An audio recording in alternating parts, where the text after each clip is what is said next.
One of my spiritual counselors these days is a small gray schnauzer named Pluto who lives somewhere in Canada. Pluto is making a lot of videos to help us two-leggeds, as he calls us, through COVID times. When I'm feeling particularly shut down or overwhelmed, anxious, and not particularly perky, I turn to him for guidance. In one of his recent Hump Day, meaning Wednesday, videos, he offered this homily. Seated on his couch, wearing a fetching pink collar, his dark gray, silver blue eyes peered into my soul, and he said this: "Hi, friends. Pluto here. I know it's been hard these days trying to digest a lot of what's going on. It fills our brains with worry, among other feelings. What we need to do is get the worry balls out.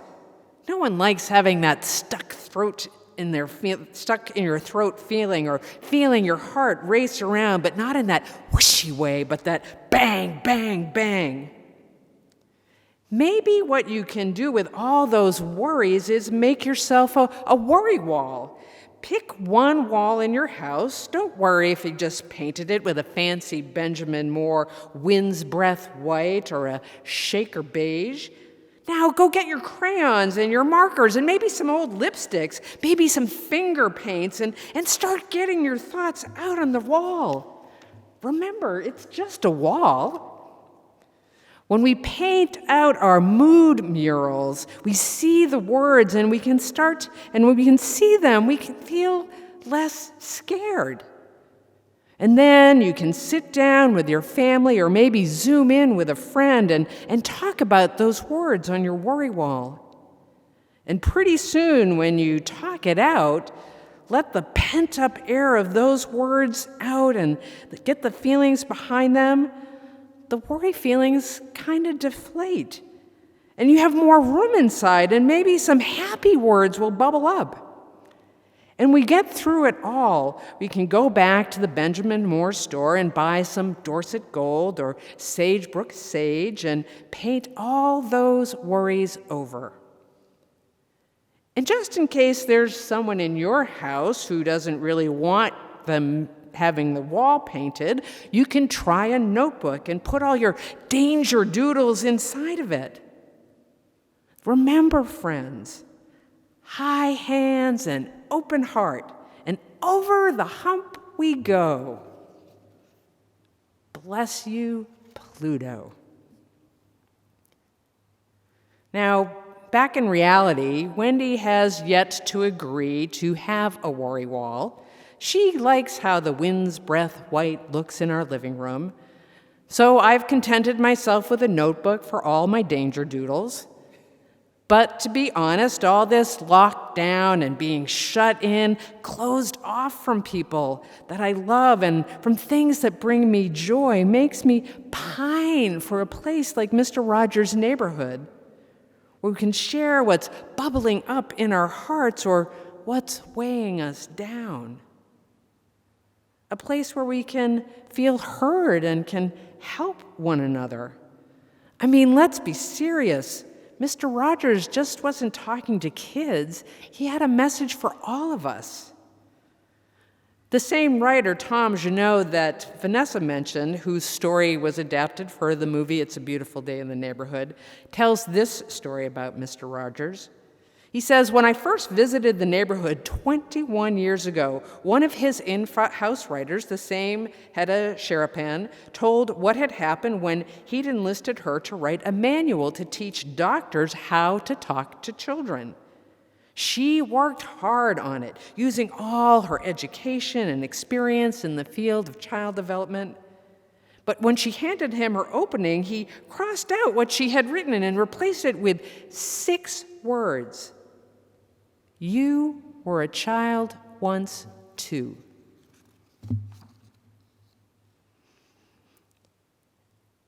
Growing up, for many of us, meant putting our feelings on hold, setting them aside while we went about the real work of becoming an adult.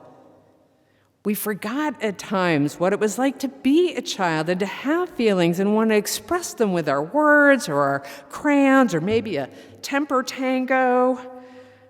Maybe time for our feelings or others' feelings became a chore or a risk, possibly something taboo.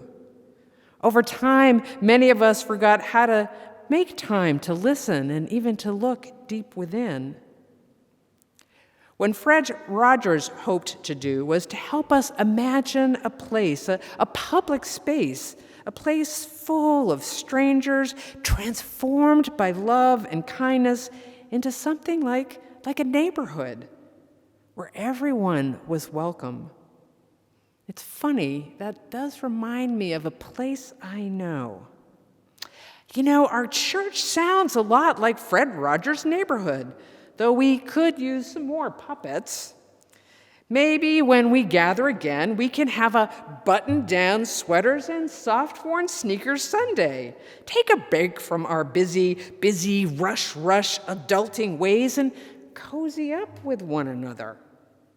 After being shut in and shut down, we could really use a kind, listening ear.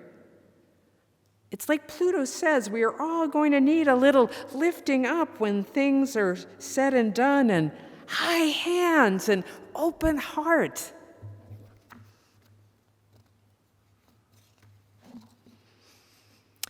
Over in a sprawling suburb of podcast land, I recently stopped in to visit with Brene Brown, who you may know about her research in vulnerability. She has a new show called Unlocking Us, a title she came up with before we went into lockdown. On a recent show, she interviewed Dr. Mark Brackett, a research psychologist and director of the Yale Center for Emotional Intelligence. Dr. Brackett had a real Fred Rogers in his life, his beloved Uncle Marvin. Unlike Dr. Brackett's parents, who were emotionally unavailable, Uncle Marvin was there for him. He made time to listen, to coach, and to lift him up when he felt down. With Uncle Marvin's help, he is a teacher, Dr. Brackett created a curriculum to help us better understand our emotions and name our feelings and explore the stories behind them. Here's a quick step-by-step takeaway from Dr. Brackett's toolbooks. 1, recognize. When you experience strong feelings, pay attention to what's going on and happening in your body. Notice what stories come up around those feelings. 2, understand. Think about the causes and consequences of those feelings. Listen for the themes and the patterns. Look for the connections. 3, label. Describe the emotion or feeling. Get as granular as you can. 4, express. Permit yourself to express those feelings through writing or art making, maybe meditation. Share what you're feeling with someone that you trust. Just find a way to get them out. Mood mural, anyone? 5, regulate. Take care of yourself when your emotions feel like they are taking over. Pause. Breathe and make space. If you're wondering, that's an acronym. RULER. Recognize, understand, label, express, regulate. Remember, says Dr. Brackett, give yourself permission to feel. There are no bad feelings. Feel them all. I imagine Fred Rogers and his dear puppet Daniel would offer the same sage advice. I'm sure the Full Sisters, Hope and Joy, would too. In this time of feeling shut in and shut out, our hearts possibly in lockdown, please remember to make room for your feelings. Seek out a safe neighbor. Draw your doodle dangers. Throw some paint at that worry wall. And remember, you were a child once too. As we look forward to Sweater and Sneaker Day, think about the person who lifted you up when you were feeling down. Use this time to imagine yourself as a Uncle Marvin or a Fred Rogers for someone you love. It is bound to make you feel good.